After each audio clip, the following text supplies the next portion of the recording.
नमस्कार मित्रों, मैं सुनील वशिष्ठ पराविद्या फाउंडेशन की तरफ से आपको कमला महाविद्या की 11 दिन की साधना के बारे में बताता हूँ। यह साधना श्री समृद्धि साधना भी कहलाती है। यह साधना अत्यंत शुभ फलदायी है और इसे कोई भी कर सकता है। इसे कोई भी गृहस्थ व्यक्ति श्रद्धापूर्वक अपने घर में ही रह करके इस साधना को संपन्न कर सकता है। कोई सन्यासी, कोई साधक भी साधना को कर सकता है। इसमें किसी भी प्रकार की जटिल तांत्रिक क्रिया की आवश्यकता नहीं होती। बस आवश्यकता है श्रद्धा की और पवित्रता की। मैं आपको 11 दिन की साधना के नियमों के बारे में समझाता हूँ। इस साधना को आरंभ करने का सबसे ज़्यादा शुभ दिन शुक्रवार का दिन, पूर्णिमा या कोई शुभ मुहूर्त हो सकता है। हाँ, दीपावली के दिन आरंभ करें तो अति उत्तम। दीपावली का सिद्ध मुहूर्त बहुत ही उत्तम माना जाता है कमला महाविद्या साधना के लिए। इसे आप 2 समय पर कर सकते हैं। पहला, या तो आप ब्रह्म मुहूर्त में निश्चय बना लें कि सुबह 4 बजे से 6 बजे तक इस साधना को संपन्न करें, या फिर रात्रिकालीन यानी कि सूर्यास्त के बाद भी इस साधना को संपन्न किया जा सकता है। पहले दिन आप स्नान करके स्वच्छ लाल रंग के या पीले रंग के कपड़े पहने पूर्व मुखी आसन पर बैठें। आसन कुश का या ऊन का हो। ये ऊन का बना हुआ कंबल को भी आप अपना आसन बना सकते हैं। फिर आप अपने दाहिने हाथ से संकल्प लें और संकल्प लेकर के आप मंत्र जप का आरंभ करना है और कहें कि मैं 11 दिन तक श्री कमला महाविद्या की साधना करूंगा। ऐसा संकल्प लें। इसके लिए कुछ पूजन सामग्री भी है। पूजन सामग्री पहले से ही आप इकट्ठा कर ले अपने पास। सर्वप्रथम कमला देवी की प्रतिमा या चित्र, कमल पर बैठी हुई तेजस्वी ओजस्वी स्वर्णयुक्त जो मां देवी का चित्र अगर आपको प्राप्त हो तो अति उत्तम। लाल रंग का आसन या पीले रंग का आसन उत्तम रहेगा। देसी घी का दीपक जलाना बिल्कुल भी ना भूलें। हाँ, धूप, कपूर, चंदन, लाल फूल, विशेष करके कमल का पुष्प ना मिले तो गुलाब का फूल भी ले सकते हैं।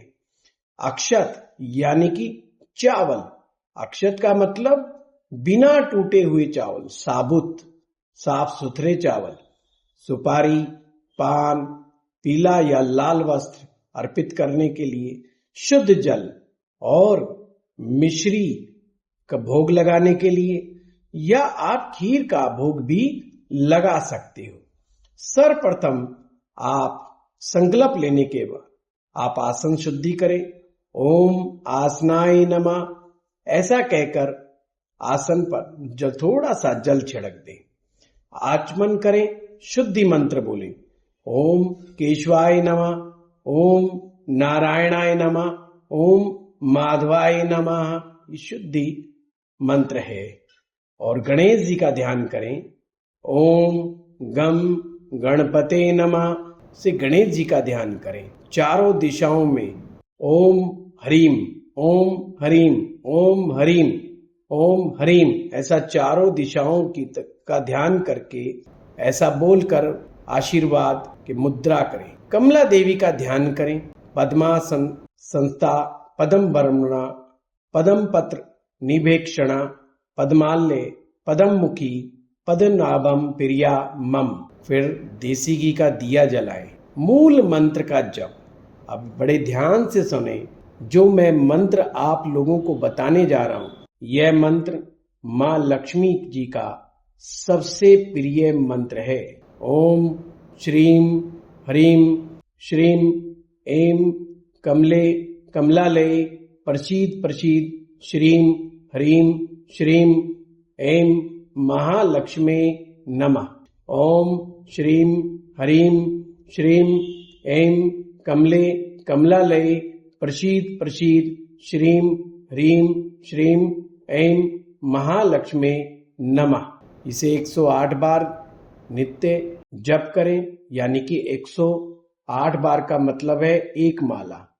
पर यदि आपके पास समय है तो आप 1 घंटे तक भी मंत्र जप कर सकते हैं। कमल गट्टे की माला या स्फटिक की माला का प्रयोग उत्तम रहता है। हाँ, जब जप पूरा हो जाए तो माँ से प्रार्थना करें, हे माँ कमला, मेरे जीवन की दरिद्रता, दुख, भय, असफलता, जीवन की अस्थिरता, धन की कमियां, ये सब समाप्त हो जाएं और मुझे धन, सौभाग्य, स्थिरता और सेवा का भाव मेरे अंदर प्रदान करें।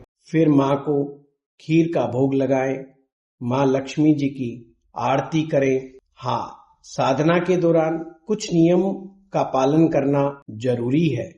ये हर साधना में नियम होते ही हैं। साधना के दौरान अहिंसा, सत्य और संयम का पालन करें। भोजन बिल्कुल सात्विक रखें। लहसुन प्याज भोजन में ना लें। किसी भी प्रकार का क्रोध ना करें। किसी को अपशब्द ना कहें। और हाँ, तुलसी जी के पास भी दीपक जरूर जलाएं।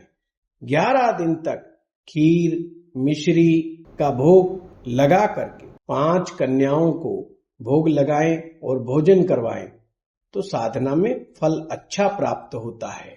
ऐसा करके आपको साधना पूर्ण करनी चाहिए।